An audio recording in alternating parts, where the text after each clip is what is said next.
Muito boas tardes. A coligação e uma representação dos dois partidos que a compõem iniciou hoje um conjunto de reuniões com os parceiros sociais que se desenvolverá ainda na próxima semana e que visa discutir e ouvir opiniões relevantes na sociedade portuguesa de pessoas que são muito responsáveis pelo destino de muitas empresas e de muitos trabalhadores sobre a situação política e tem também sobre ideias para o futuro desta legislatura. Começamos aqui pela CIP, cujas associadas representam empresas que dão postos de trabalho a 1,6 milhões de trabalhadores. Como sempre dissemos na campanha eleitoral, são as empresas que criam empregos e são as empresas que dão oportunidades e postos de trabalho a quem precisa delas. E por isso ouvir a opinião dos empregadores é relevante, tal como será importante ouvir a opinião dos que representam os trabalhadores. Esta nossa ronda pelos parceiros sociais também significa uma homenagem e um exemplo. Os parceiros sociais têm uma cultura de compromisso. Estão habituados a sentar-se à mesa, a procurar acordos, a fazer propostas e a receber contrapropostas, de modo a conseguirem aproximar as suas posições.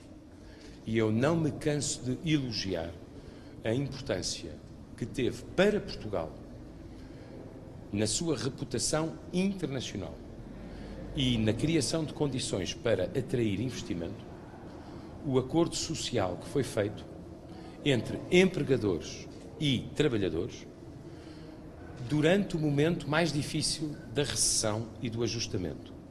Isso deu uma imagem de maturidade e de responsabilidade de Portugal em todo o mundo.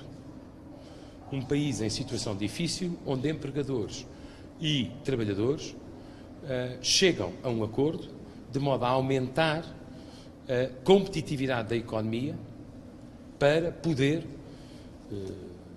transitar, como transitámos felizmente, para um ciclo de crescimento económico e de criação de emprego. O outro exemplo que vos queria dar foi precisamente a importância do acordo a que o Governo chegou num momento crítico com o Partido Socialista em matéria de IRC. Foi também um ponto relevante para conseguir dizer aos investidores que, apesar de todas as dificuldades, nós queríamos transformar Portugal num país competitivo para investir, num país mais competitivo do que outros para poder receber os investimentos, porque são precisamente esses investimentos que permitem criar empregos. Estes dois exemplos que vos dei, por um lado, o acordo social entre os empregadores e os trabalhadores. Por outro lado, o acordo que foi possível, também com influência dos parceiros sociais, na área do IRC, entre o Governo e o Partido Socialista, dão-vos a medida da vantagem em conseguir compromissos, em chegar a acordos e em aproximar posições, desde que haja, evidentemente, boa fé e vontade de chegar a esse acordo. Esta é, portanto, a explicação deste início de contactos com os parceiros sociais, de quem também recebemos ideias e visões relativamente àquilo que é mais importante fazer com estabilidade nesta legislatura. Gostava de vos dizer alguma coisa sobre o atual momento político que estamos a viver. Primeira questão: quem deve formar governo? É absolutamente evidente, do ponto de vista da nossa tradição constitucional e do bom senso da nossa população, que quem vence as eleições deve receber o mandato para a formação do governo. E quebrar ou discutir este princípio, do ponto de vista dos seus fundamentais, não é bom para o nosso sistema. É por isso que a coligação espera com serenidade que o Presidente da República, no exercício das suas competências e após a audição dos partidos, indigite o Dr. Pedro Passos Coelho para formar governo no quadro da coligação que venceu as eleições. Há um segundo ponto que eu queria chamar a vossa atenção, porque me parece bastante relevante. Está em curso uma tentativa de alterar esse princípio de bom senso. E, porventura, o Dr. António Costa não tem bem a noção do sentimento que está a gerar na sociedade portuguesa. Não são apenas os 2.100.000 portugueses que votaram na coligação que têm neste momento o sentimento de que há uma operação em curso para sequestrar o seu voto. O voto que deram à coligação para poder governar.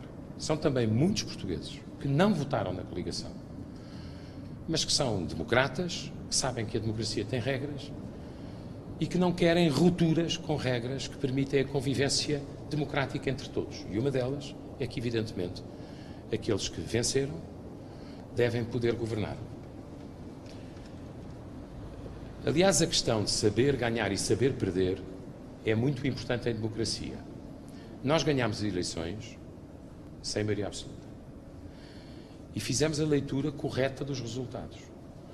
As pessoas querem que a coligação governe, querem que a coligação chegue a compromissos com o único partido que partilha connosco o projeto europeu, as regras do euro, o tratado orçamental e também a lealdade ao vínculo transatlântico. Do meu ponto de vista, em nome da coligação, tanto PSD como CDS souberam ganhar com humildade. Ou seja, somos firmes na ideia de que o país quer que a coligação governe, mas também sabemos que não nos deram uma maioria absoluta. E, por isso, seguimos com o Partido Socialista um processo de abertura genuína, vontade autêntica de chegar a um compromisso, disponibilidade para abrir o nosso próprio programa a ideias que estavam no programa do Partido Socialista, sentarmos-nos à mesa e, através da nossa proposta, já entregue há bastante tempo, ou de uma contraproposta que nunca recebemos até hoje, procurar que o desfecho fosse bom para Portugal e garantisse aquilo que os eleitores mostraram com o seu voto, que a coligação governe e que cheguem a compromissos. Como é que isso se faz quando Pedro Passos Coelho fechou a porta a mais encontros com o PS? Queria que tivessem a noção disto. A coligação soube ganhar com humildade e soube aproximar-se do Partido Socialista, que perdeu as eleições, mas que é o único que tem um projeto dentro do arco europeu compatível com a tradição de governo em Portugal. A coligação soube ganhar com humildade. A meu ver, o Partido Socialista, até agora, não soube perder com aquele princípio de dignidade que é mais importante, que é respeitar a vontade dos eleitores. Quero que os portugueses saibam que a coligação não recebeu, até hoje, à hora a que vos falo, uma só linha escrita do Partido Socialista, no sentido de nos dizer se consideram que a nossa proposta não é suficiente, então o que é que para eles seria suficiente. Se nós já fizemos a nossa proposta, se não recebemos nenhuma contraproposta, se não há uma única linha do Partido Socialista a dizer-nos não são essas ideias que são mais importantes, são estas ideias que seriam mais relevantes. Eu acho que os portugueses podem medir quem é que está neste processo com autenticidade e com boa fé.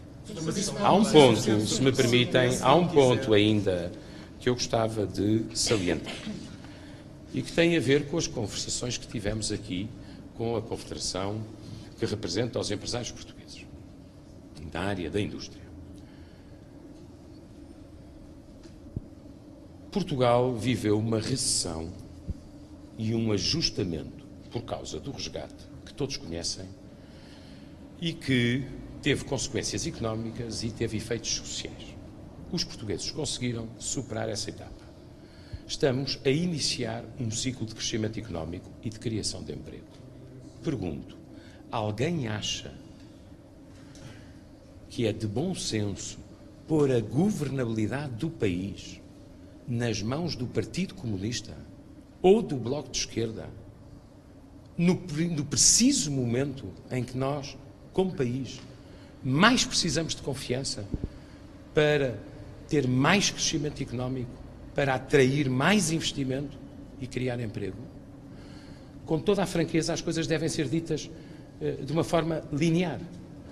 Pôr a governabilidade do país nas mãos de acordos precários com o Partido Comunista ou com o Bloco de Esquerda não fará certamente bem à confiança em Portugal, à estabilidade de que a nossa economia precisa, ao crescimento que nós queremos acelerar e à criação de emprego que vem do investimento. E estas matérias são mais importantes do que quaisquer raciocínios de natureza partidária. O interesse nacional é mais relevante do que qualquer manual de sobrevivência partidária. Mas como é que isso se faz quando Passos Coelho fecha a porta a mais encontros com o PS? Não é verdade. O que o presidente do PSD e primeiro-ministro disse foi uma coisa muito simples. Nós já fizemos uma proposta ao Partido Socialista.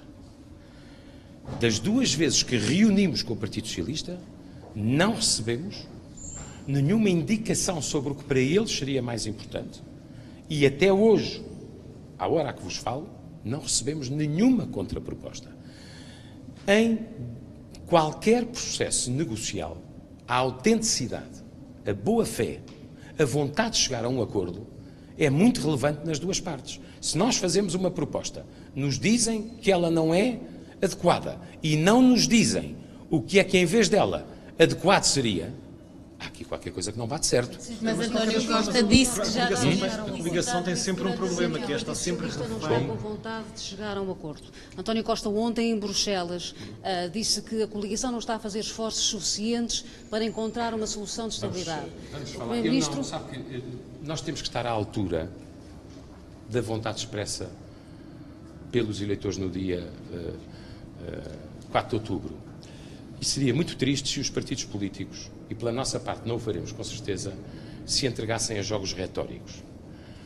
Em qualquer negociação, seja na vida associativa, seja na vida empresarial, seja na vida política, para chegar a um acordo é preciso que haja vontade das duas partes chegarem a um acordo. Eu faço uma proposta, a outra parte diz essa proposta não é boa, então entrega-nos uma contraproposta para nós podermos prosseguir. Agora, não é aceitável que se faça ao mesmo tempo reuniões com a coligação em que não se propõe nada, nem se responde ao que nós propomos, e depois, em paralelo, se façam reuniões com o Bloco de Esquerda e com o Partido Comunista, onde aparentemente tudo corre bem e tudo é construtivo. Mais uma vez, chamo a atenção. A autenticidade e estarmos à altura daquilo que o eleitorado disse no dia 4 de outubro. Mas a vontade de negociar. Ouça, nós, como lhe digo, ainda não recebemos nenhuma contraproposta relativamente ao documento que entregámos ao Partido Socialista, que é um documento escrito, que é um documento que foi tornado público, que por isso mesmo é consultável por todos os portugueses e onde há uma genuína e aberta vontade da nossa parte de chegar a um compromisso. Essa vontade da parte do Partido Socialista manifestamente não foi transmitida até este momento. Se essa resposta não chegar, a coligação está, apesar das boas intenções que anuncia, está refém de um problema, porque mesmo que Pedro Passos Coelho seja convidado a formar governo, se houver uma maioria de esquerda no Parlamento que rejeita o programa do governo, se chegamos a uma situação Vou dar-lhe uma resposta muito clara nessa matéria. Em primeiro lugar, evidentemente o Dr. Pedro Passos Coelho deve ser indigitado, respeitadas as competências do Sr. Presidente da República e ouvidos os partidos políticos para formar governo. Porquê? Porque é o Presidente do maior partido da coligação que venceu as eleições por vontade dos portugueses. Mas a coligação quer governar num governo que quer rejeitado pela esquerda? Se não se importa, volto a dizer o seguinte. No Parlamento não há maioria absoluta em termos partidários. Mas há uma maioria pró-europeia, pró-euro e pró-atlantista. Vai responder à exigência da Europa de enviar um projeto de orçamento de Estado? O Primeiro-Ministro já disse o que tinha a dizer. Antes da declaração das instituições europeias. O Primeiro-Ministro já disse o que tinha a dizer sobre essa matéria e disse bem de acordo com as nossas regras constitucionais. Só um segundo. Portugal está em falta de acordo com a Comissão Europeia. Nós temos regras constitucionais a cumprir. E eu nunca vi a comunicação social portuguesa desprezar as regras constitucionais que Portugal tem que cumprir. Paulo Portas, não quer comentar a decisão do Tribunal Constitucional que não, queria apenas, dos professores? Não, como sabe, é matéria relativa a uma decisão de 2007. Colocá-la em contexto. Aqui estão os recados de Paulo Portas.